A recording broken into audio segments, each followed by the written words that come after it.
11절 내가 형편함으로 말하는 것이 아니라 어떠한 형편이든지 나는 자유하니 이철에 처할 줄도 알고 후에 처할 줄도 알아 모든 일 곧 배고픔과 배고픔과 공부와 공부에도 처할 줄 아는 일체의 비결을 배우노라 내게 능력 주시는 자 안에서 내가 모든 것을 할 수 있느라.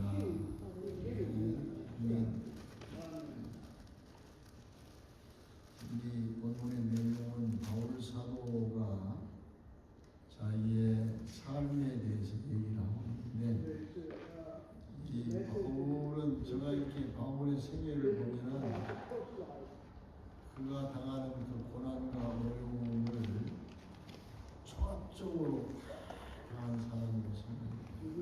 어떤 사람은 견딜 수 없는 그런 삶을 살았는데 바울의 마음을 보면 굉장히 평안하고 기쁘고 그리고 늘 감사 속에 있는 그런 마음입니다. 그 어려운 생활 때문에 비관하거나 그것 때문에 절망하거나 좌절하거나 그런 것이 없고 사람을 대하는데도 자기를 죽이려고 하는 비판하는 사람이 생겨도 그 원한을 가진다든지 그 사람에 대해서 미워한다든지 이런 것이 없어요. 그런 삶을 살았는데 오늘 이 설교 제목을 같이 한번 읽겠습니다. 다 같이 시작. 의미 있고 보람되고 행복한 삶. 모든 사람들은 다 정말 meaningful, 의미 있는 삶, 보람된 삶, 행복한 삶을 원하고 있습니다. 특히 우리 성도는 다 그렇지. 그런데 아이러니하게도 대부분의 우리 성도들 중에 정말 의미와 보람 있고 행복한 삶을 살고 있는 사람은 별로 보이지 않아요. 다 나름대로 정말 힘든 그런 삶을 살고 있는 것을 봅니다. 그런데 문제는 우리의 생애는 금방 짧은 생애와 금방 지나고 just one time이야. 한 번밖에 없잖아.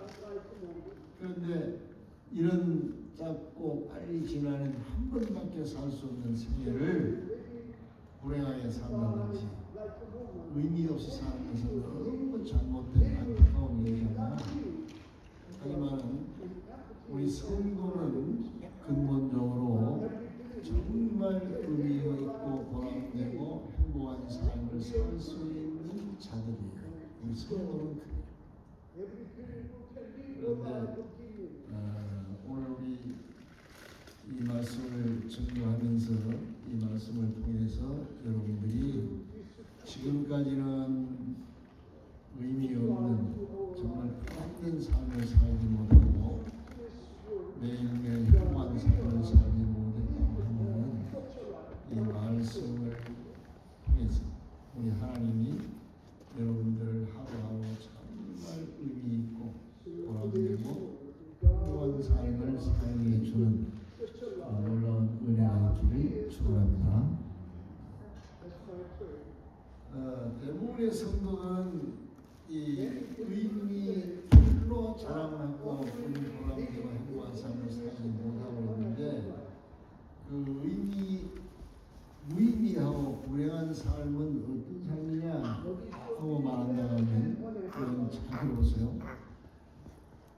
하나님을 떠나서 자기의 육신의 소욕을 따라서 그래서 육신의 소욕을 채워서 거기에 최선을 다하면서 사는 사람은 어쩔 수 없이 그런 삶은 의미가 없을 뿐 아니라 행복을 주지 못한다는 사실이에요. 그러니까 내 육신의 소욕을 따라서 사는 삶은 의미도 없을 뿐 아니라 진정한 행복을 누릴 수가 없다는 사실. 왜 그러냐면은 육신의 소욕은 사도 요한이 육신의 정욕, 안목의 정욕, 이생의 자랑 이렇게 말했는데 이것은 누가 우리에게 준 것이냐면 사탄이 우리에게 넣어준 거예요. 원래 우리 인간에게는 이런 육신의 정욕이 없었는데 하와에게 하나님이 선악과를 따먹으면 하나님처럼 되고 그리고 선악을 분별하는 그런 자가 된다고 하는 이 말에 하와가 미혹을 당해가지고 그 말을 받아들였어요. 그럴 때 사탄이 하나님처럼 되고자 그래서 자기 마음대로 살고자 하는 그 마음을 육체의 소욕으로 만들었는데 어떤 마음을 주었느냐면 하와의 마음속에 이 선악과를 볼 때 먹음직하고 보암직하고 지혜로운 만큼 탐스럽게 보이는 마음을 주었어요. 이것이 바로 사도 요한은 먹음직 육신의 정욕, 보암직 안목의 정욕, 지혜로운 만큼 탐스럽게 보이는 것이 지혜에서 제일 잘하니까 이생의 자 이렇게 표현을 했는데 왜 이 육신의 소욕을 따르고 살면은 보람도 의미 없고 그 다음에 불행한 삶을 사느냐면은 이 세상의 그 어떤 것으로도 육신의 소욕을 채울 수가 없어요. 아무리 많이 가지고 최고로 높아가도 만족함을 누리지 못해요. 이 만족이 없는 데는 불안이 없어요. 만족이 없을 때는 항상 불안해요. 항상 모자랄 때는 거기에 기쁨도 없고 진정한 행복이 없는 거예요. 그리고 이 육신의 소욕을 따라 사는 그 삶은 결국 사탄이 이끌고 있는 삶이기 때문에 만족이 없으니까 계속 그 일을 위해서 자기 힘 하는 대로 최선을 다해요. 그런데 계속 모자라니까 힘이 없는 거예요. 계속 해도 부족하니까 만족이 없고. 그래서 결국은 육신의 소욕을 따른 그 내용이 뭐냐면 하나님의 뜻을 거절하고 죄를 짓는 일밖에 못합니다. 예를 들어서 보면 그 그리스의 선박왕 오나시스 잘 알죠. 오나시스가 돈이 당시에는 세계적인 부자였잖아요. 그래가지고 아주 훌륭한 그 당시에 또 결혼할 때 선박왕 되는 그 사람의 딸과 결혼을 해가지고 결국은 오나시스가 선박왕이 됐는데 이 사람과 아들과 딸을 참 좋은 애 낳았어요. 그런데도 결국은 그것으로 만족하지 못해가지고 당시에 성악가 마리아 칼라스와 연애를 해가지고 한 7, 8년 동안 있다가 그것도 양이 안 차니까 그런 중에 누구를 그 본부인하고 이혼하고 사귀다가 만족하지 않으니까 당시에 최고의 미국의 나라 대통령 케네디의 민망인 제플린과 이렇게 결혼을 하잖아요. 결혼해가지고 일주일 됐을 때에 이 오나시스가 내가 실수했다 하고 결혼하는 것을 만족하지 못하고 그래가지고 고민하다가 이혼을 하고 싶은데 이자를 많이 달라니까 못하고 있다가 결국은 그렇게 고민 속에 있다가 그 아들이 비행기 사고로 25살에 죽고 그래서 그것 때문에 충격을 받으면서 결국 그 2년 후에 오나시스로 죽었어. 죽으면서 하는 말이 하나님이 주신 그 많은 축복을 내가 쓰레기처럼 남기고 갔다 하면서 비참하게 죽음을 보냈어. 불행하죠. 최고의 부자인데 그 다음에 자기가 누리고 싶은 육신의 정욕을 누렸는데 만족이 없는 결국은 비참해요. 이것이 육신의 소욕을 따르는 삶의 불행, 무의미하고 불행한 실제 사건이라는 거예요. 이것을 성경에서 누가 이것을 잘 얘기해 주고 있냐면 솔로몬 왕이 그렇게 하고 있어요.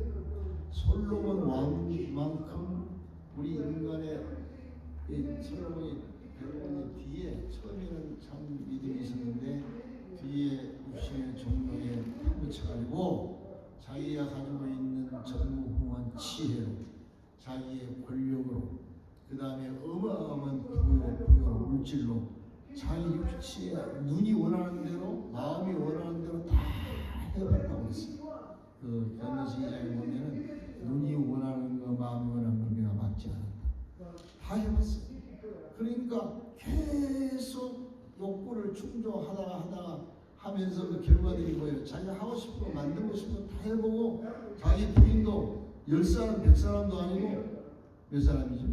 부인이 700명 그다음 후궁이 300명 이렇게 욕심을 채우면서 이 솔로몬이 뭐라고 고백했냐면 내가 이 모든 것을 해보고 뒤에 보니까 이것은 마치 바람을 잡는 것 같이 헛되는 것이다 이렇게 고백하고 뒤에 전도서 12장 13절 14절에서는 내 일의 모든 결국을 말했는데 사람은 하나님을 경외하고 말씀을 순종하는 것이 인간의 본능이다.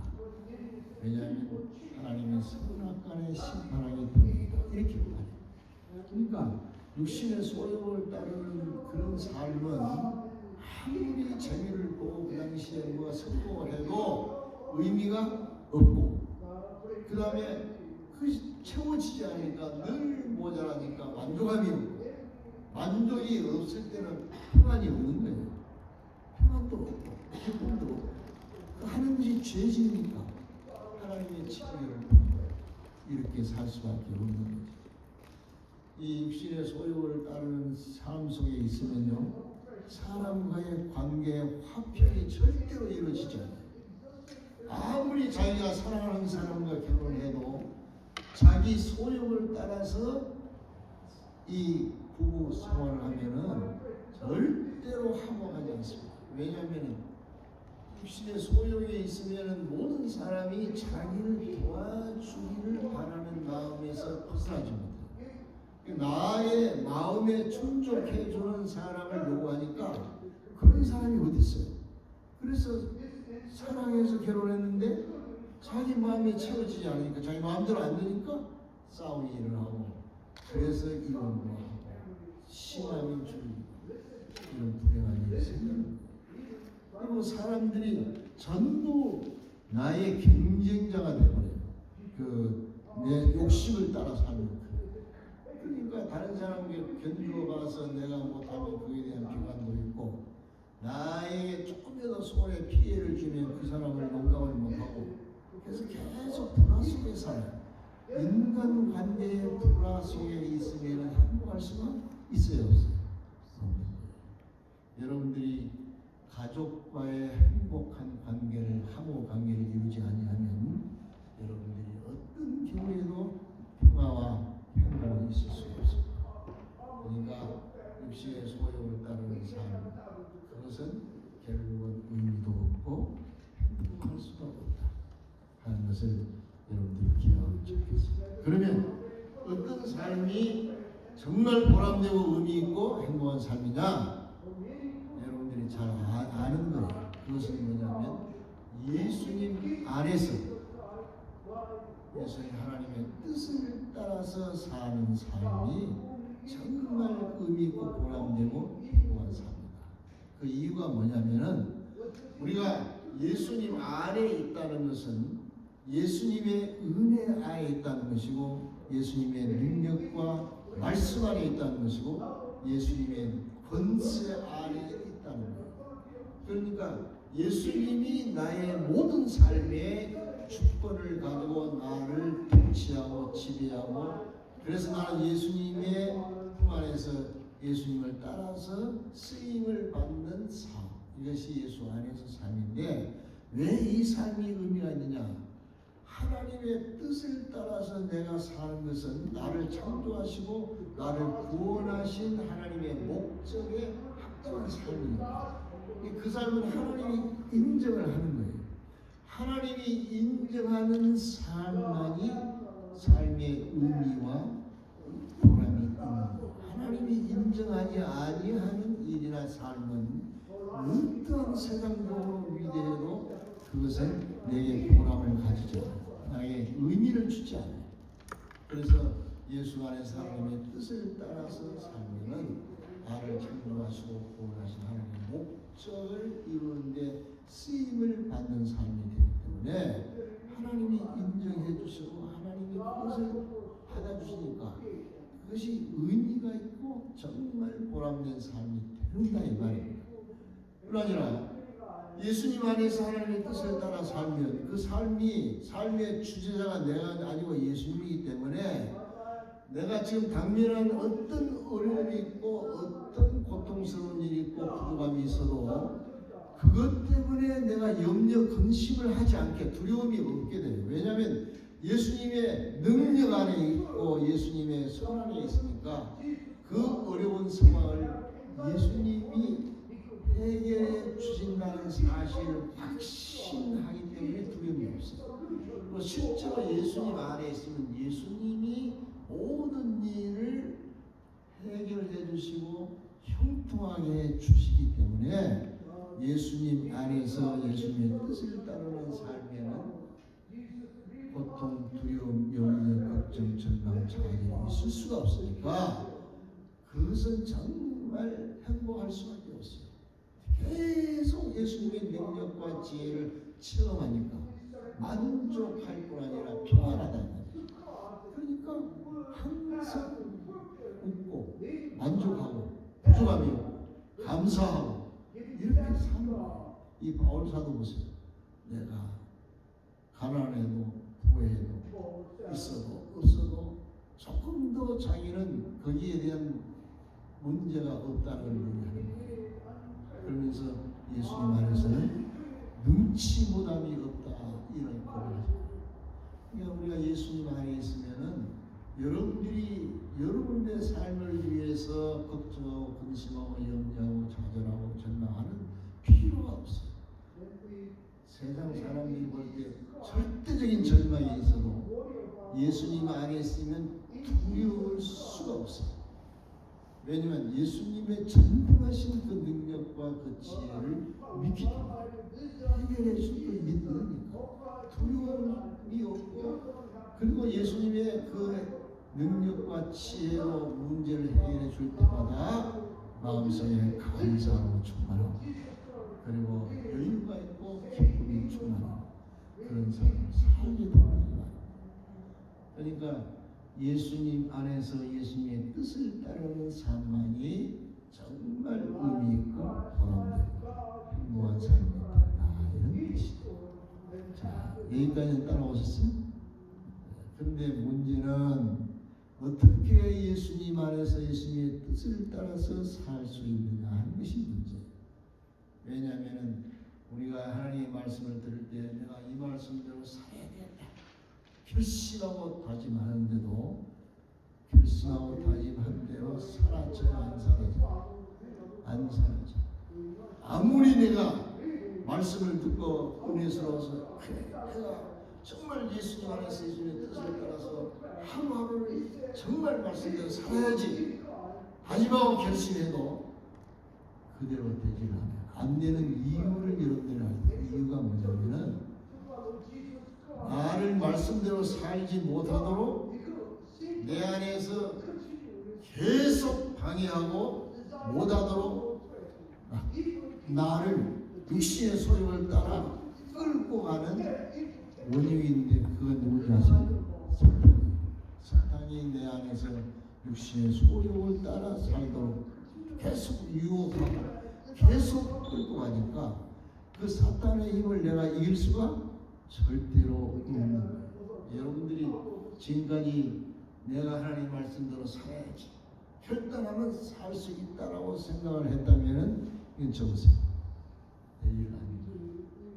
그래서 지금 목사를 나 자신을 생각해보면 그래요. 나도 하나님 말씀을 가르치고 설교하면 이렇게 했는데도 말씀이 무엇인지를 많이 깨닫지 않아요. 믿지 않아요. 그리고 말씀대로 살아야겠다고 생각도 하잖아요. 그런데 살아지지 않았어요. 제가 고백합니다. 그런데 왜 그러냐? 이유는 내 육신의 소욕을 일으켜서 소욕대로 살도록 끌고 가는 사탄의 힘을 내 힘으로 이길 수가 없기 때문에 그래서 우리 안에 누가 계세요? 예수님이 계세요. 예수님이 계셔서 우리를 말씀대로 이끌어 가시려고 계신다 이 말입니다. 그런데 문제는 계시는 예수님이 나를 말씀대로 끌어가도록 내가 할 일이 있어. 예수님이 일방적으로 그냥 알아서 하면 얼마나 좋겠어요. 내 안에 계시면서도 내게 무엇을 기다리냐면은 예수님이 나의 삶의 절대적인 로드, 주인, 주제자, 주권자이란 사실을 예수님께 믿음으로 고백을 해요. 예수님께 그것을 예수님이 모든 걸 해주셔야 됩니다. 당면한 이 문제 주님의 뜻대로 하도록 해주십시오 하는 기도가 반드시 필요합니다. 그는 그 믿음을 따라서 예수님이 나를 끌고 가신다는 말입니다. 이것을 누가 100% 잘했냐면 인성 예수님이 그렇게 했습니다. 인간 예수님은 자기가 하는 말과 모든 행위가 인간 예수님의 말이 아니고 하나님이 하신 것이라고 예수님이 요한복음 5장에서 확실하게 얘기해요. 나는 내 힘으로는 아무것도 할 수 없고 내가 하는 말은 전부 아버지 하나님의 말이고 내가 하는 것은 하나님이 하신 것이다. 예수님이 그렇게 말해요. 인성 예수님이 신성한 성자 예수님, 성자 하나님의 뜻을 따라서 쓰임을 받는 하나의 지체가 된 상황이거든요. 이것을 100% 하신 분이 인성 예수님. 그런데 예수님이 이것을 이렇게 하기 위해서 예수님이 하신 일이 뭐냐? 모든 일을 당면했을 때 인간 예수님의 생각과 판단대로 행동을 안 해요. 바로 그 일 앞에서 예수님이 하신 일이 뭐죠? 기도하시죠. 전부 기도하시고 해요. 기도는 왜 하겠어요? 자기가 할 수 없기 때문에 하게 해달라고 기도하는 거예요. 여러분, 기도는 고난을, 시험권을 옮기는 것이 기도예요.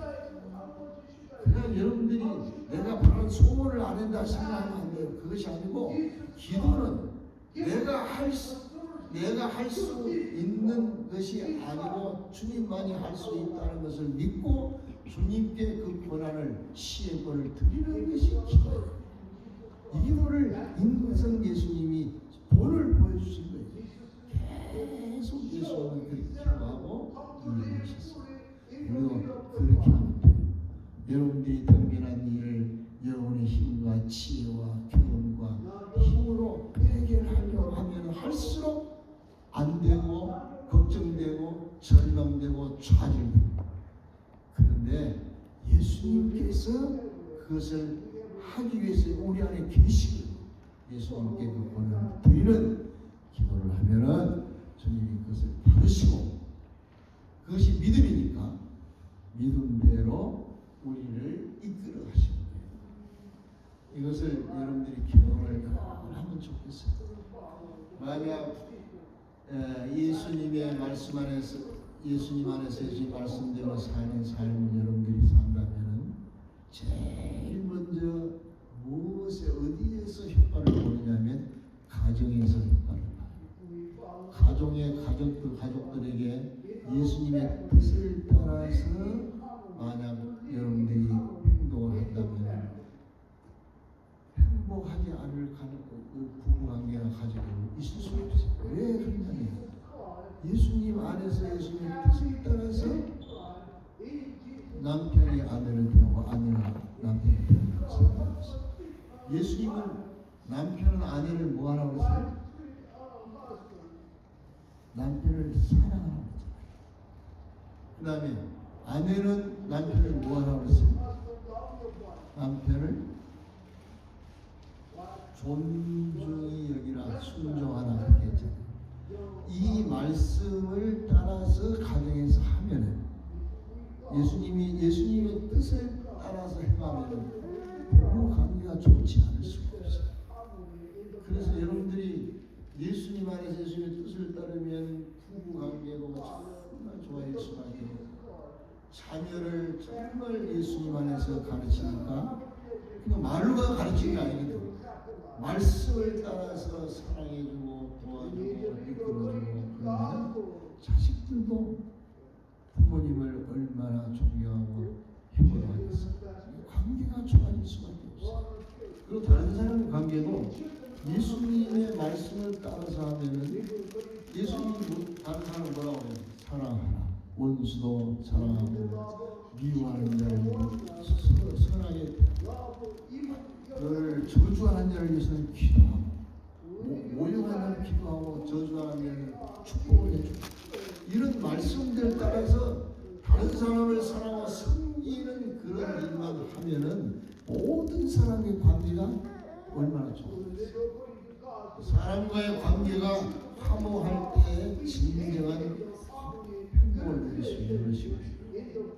그래서 우리 다비다 교회 성도 여러분들은 가정에서부터 정말 예수님의 사랑과 은혜가 충만한 화목한 관계를 가졌으면 좋겠어요. 모든 사람을 섬기는 삶을 살면은 그러면 누가 여러분들을 괴롭히겠어요?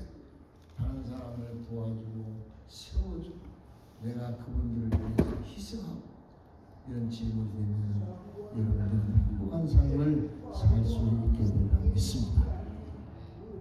다 같이 기도합시다. 하나님, 이 말씀이 우리의 삶에 그대로 적용되어서 정말 하나님이 인정하고 정말 행복한 삶을 사는 우리 모두가 되게 하여 주시옵소서. 예수님의 이름으로 기도합니다. 같이 우리 찬송가 412장입니다. 412.